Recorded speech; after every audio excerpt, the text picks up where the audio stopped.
Hi friends, இன்றைக்கி நாங்கள் எங்கே கிளம்பிட்டோம் அப்படின்னா ஒரு முக்கியமான இடத்துல இருந்து எங்களை இன்வைட் பண்ணியிருக்காங்க. அங்கே தாங்க நாங்கள் கிளம்பிட்டு இருக்கோம். முக்கியமான இடம்னு சொல்லிட்டு வாளி எடுத்துகிட்டு போகிறோமே அப்படின்ட்டு நினைக்காதீங்க. இட்லி மாவு தீர்ந்துருச்சுங்க. வீட்டில் வந்து கிரைண்டர் கொஞ்சம் ரிப்பேராக இருக்கிறதுனால ரொம்ப ஸ்லோவாக சுற்றுது. அதனால் இப்போல்லாம் வந்து நான் மில்லிலே கொடுத்து இட்லி மாவு அரைச்சிடுறது. இட்லி மாவு அரைச்சிட்டு அதுக்கப்புறம் அந்த முக்கியமான இடத்துக்கு போக போகிறோங்க. ஒரு ப்ரொமோஷனுக்காக தாங்க எங்களுக்கு கால் பண்ணி கேட்டாங்க. ரொம்ப கெஞ்சி கேட்டாங்க. சரி கழுதையே அப்படியே நம்ம ப்ரொமோஷன் பண்ணி விட்டு போகலாம் அப்படின்னு சொல்லிட்டு நாங்கள் கிளம்பி போயிட்டாங்க. அந்த இடத்துக்கும் நாங்கள் வந்துட்டோம். இப்படிலாம் சொல்லணும்னு எனக்கும் ஆசை தாங்க. பட் என்ன பண்ணுறது, என் சேனல் இருக்கிற நிலமையை பார்த்தா என் சேனலுக்கே யாராவது ப்ரொமோஷன் பண்ணி கொடுத்தா தேவலைங்கிற மாதிரி இருக்குது.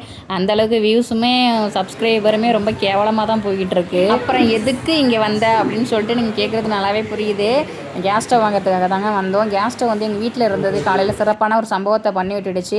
இதுக்கு மேலே இருந்தால் ஆள் காலியாகிடுவோம் அப்படின்னு சொல்லிட்டு ஈவினிங் கிளம்பி வந்துட்டோங்க. கேஸ் ஸ்டவ் நல்லபடியாக வாங்கி முடிச்சாச்சுங்க. அந்த பில் போடுற கேப்பில் வந்து புஷ்பா சாங் வைக்க சொல்லி ஒரே டான்ஸ். எங்கே போனாலும் பாட்டு ஒன்றுச்சுன்னா உடனே டான்ஸ் ஆட ஆரம்பிச்சிருவாரு. அங்கேயே மணி 8:30 ஆகிடுச்சுங்க. சரி நைட் டிஃபன் வந்து ஹோட்டல்லேயே முடிச்சுக்கலாம் அப்படின்னு சொல்லிட்டு குரு அமுதாஸ்னு ஒரு வெஜிடேரியன் ஹோட்டல் இருக்குது, அங்கே சாப்பிட போயிட்டோங்க. எங்கள் அப்பனுக்கு வந்து எங்கே போனாலுமே ஃபஸ்ட்டு ஐஸ்கிரீம் ஒன்று வாங்கி கொடுத்துடணும். அப்போ தான் நம்மளை நிம்மதியாக ஒரு இடத்துல சாப்பிட விடுவான், மற்ற வேலையுமே செய்ய விடுவான். அதனால் அவனுக்கு ஐஸ்கிரீம் வாங்கி கொடுத்தாச்சு.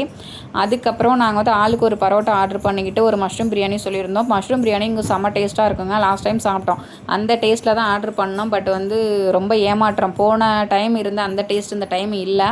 அதுக்கப்புறம் அப்புக்குட்டிக்கு இட்லி வாங்கி ஊட்டிட்டு அப்படியே நாங்கள் வீட்டுக்கு கிளம்பிட்டோங்க. அவ்வளோதாங்க. வீடியோ பிடிச்சிருந்துச்சு அப்படின்னா லைக் பண்ணுங்கள்.